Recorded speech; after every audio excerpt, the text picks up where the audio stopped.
Kepemimpinan pendidikan secara umum dipahami sebagai suatu upaya yang berupa kemampuan yang dimiliki oleh seorang leader dalam proses mempengaruhi, mendorong, membimbing, mengarahkan, dan menggerakkan orang lain yang ada hubungannya dengan pelaksanaan dan pengembangan pendidikan dan pengajaran. Hal ini bertujuan untuk mengarahkan agar setiap kegiatan dapat berjalan secara efektif dan efisien dalam mencapai tujuan pendidikan. Dari sekian banyak proses pendekatan, dalam pendekatan leadership, yang sering dijumpai hanyalah 4 jenis pendekatan, yaitu pendekatan sifat, perilaku, kontingensi, dan terpadu. Adapun dalam teori munculnya pemimpin, terdapat 3 teori yang utama, yaitu potensi pemimpin telah ada sejak lahir, potensi pemimpin berkembang sesuai keadaan, dan yang paling populer ialah teori sintesis yang memahami bahwa pemimpin bisa aja telah ada sejak lahir, namun perlu didukung dan ditunjang dengan faktor lingkungan yang baik. Adapun konsep kepemimpinan pendidikan Islam memahami bahwa peran kepemimpinan merupakan amanah dan tanggung jawab kekhalifahan yang dinisbahkan oleh Allah Subhanahu wa taala kepada manusia. Sehingga konsep kepemimpinan pendidikan Islam meyakini bahwa dalam menjalankan tugas kepemimpinan, seorang pemimpin tidak hanya bertanggung jawab kepada atasan atau unsur pimpinan yang lebih tinggi jabatan dan kapasitasnya.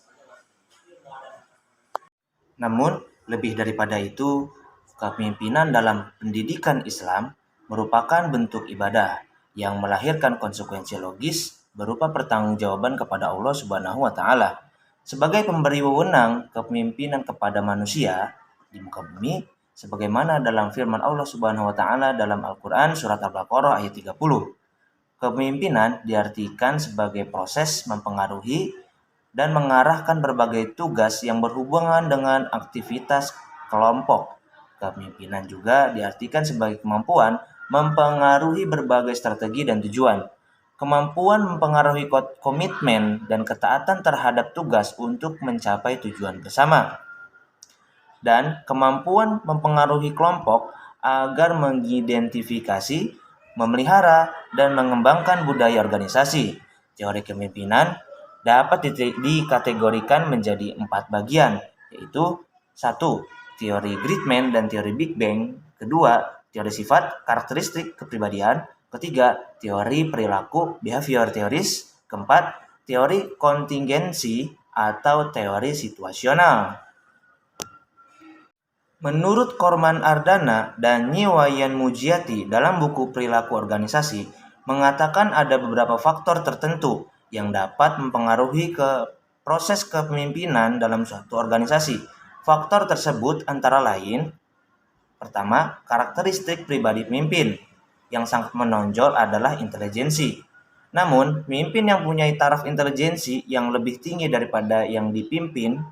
Selain itu, ada karakteristik lain seperti kecerdasan dan memotivasi.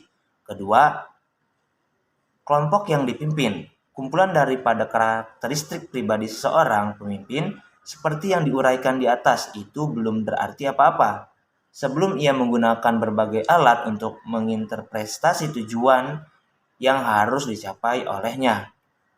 Ketiga, situasi. Setiap pemimpin akan berfungsi pada suatu situasi yang berupa situasi manusia, fisik, dan waktu. Tiap-tiap perubahan situasi membutuhkan perubahan dalam macam kemampuan memimpin. Dengan pengertian bahwa setiap situasi adalah unik. Maka, untuk tiap situasi dibutuhkan pemimpin yang spesifik dan fleksibel untuk menghadapi situasi yang dahsyat.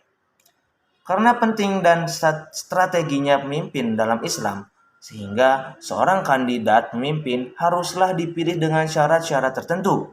Antara lain, pemimpin harus jujur, sidik, integritas. Pemimpin harus terpercaya, amanah, kredibilitas. Pemimpin harus cerdas, fatonah, dan kapabilitas. Dan pemimpin harus terbuka. Selanjutnya, prinsip kepemimpinan Islami. Menurut Rifai tahun 2004 dan Zainuddin tahun 2005, terdapat prinsip-prinsip kepemimpinan Islami yang harus dijalankan, yaitu sebagai berikut. 1. prinsip tanggung jawab. Di dalam Islam sudah digaris bawahi setiap manusia adalah pemimpin, minimal memimpin diri sendiri, dan akan dimintai pertanggungjawaban. Maka, tanggung jawab adalah substansi utama yang harus dipahami terlebih dahulu oleh seorang pemimpin atau calonnya, agar amanah yang diserahkan kepadanya tidak disia-siakan. Kedua, prinsip tauhid. Islam mengajak ke arah satu kesatuan akidah di atas dasar yang dapat diterima oleh berbagai umat, yakni prinsip tauhid. Ketiga, prinsip musyawarah. Al-Quran dengan jelas menyatakan bahwa seseorang yang menyebut dirinya pemimpin wajib melakukan musyawarah dengan orang yang berpengetahuan atau orang yang berpandangan baik. 4. Prinsip adil. Keadilan menjadi suatu keniscayaan dalam organisasi maupun masyarakat, dan pemimpin sudah sepatutnya mampu memperlakukan semua orang secara adil, tidak berat sepihak, dan tidak memihak. Selanjutnya, latar belakang fondasi dan teori kepemimpinan. Teori-teori kepemimpinan dalam sebuah organisasi dan perusahaan pasti di dalamnya terdapat sebuah struktur organisasi. Struktur organisasi ini sangat diperlukan untuk menjadikan pola hubungan antara macam-macam jabatan di dalamnya memiliki persamaan persepsi, satu jalan dan satu tujuan. Maka dari itu, fondasi bagi seorang pemimpin dari organisasi tersebut harus memiliki kriteria sifat yang harus ia miliki. Pertama, harus memiliki visi misi yang jelas. Kedua, harus responsif. Ketiga, harus menjadi pelatih, pendamping, atau pemberi contoh. Selanjutnya, sumber kepemimpinan dan faktor yang mempengaruhi aktivitas pemimpin. Pertama, sumber kepemimpinan. Sumber-sumber kepemimpinan antara lain kekuasaan, kewibawaan, serta kemampuan.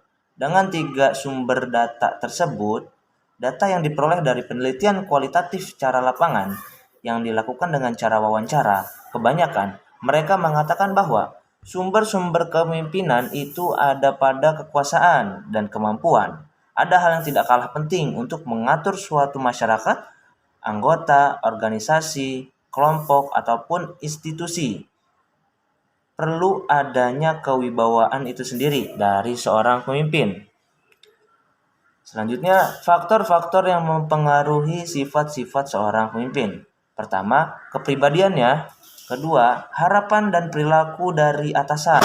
Ketiga, faktor bawaan. Keempat, iklim dalam kebijakan organisasi. Kelima, kebutuhan tugas. Keenam, perilaku rekan-rekan dari kerjanya atau teman-teman organisasinya. Selanjutnya, kepemimpinan dalam lembaga pendidikan. Di dalam lembaga pendidikan, ini adalah tugas dari guru serta seluruh elemen pendidik yang ada di dalam lembaga tersebut. Hal ini sangat kompleks, maka kualitas guru harus luas, tidak hanya mampu mengajar hal akademik saja, apalagi seorang guru hanya mengetahui hal-hal yang berbau administrasi. Karena di era digital ini, murid cenderung lebih mudah mengakses pengetahuan akademik. Ada kemungkinan bahwa dari segi pengetahuan, murid bisa jadi lebih pintar daripada gurunya. Jadi, seorang guru harus mampu mengajar, menginspirasi, serta menjadi contoh bagi siswanya. Karena hal-hal yang berbau etika, akhlak, dan norma hanya bisa diajarkan oleh seorang guru melalui contoh. Jadi, kepemimpinan dalam lembaga pendidikan dipangku penuh oleh gurunya ataupun seluruh elemen yang ada di dalamnya.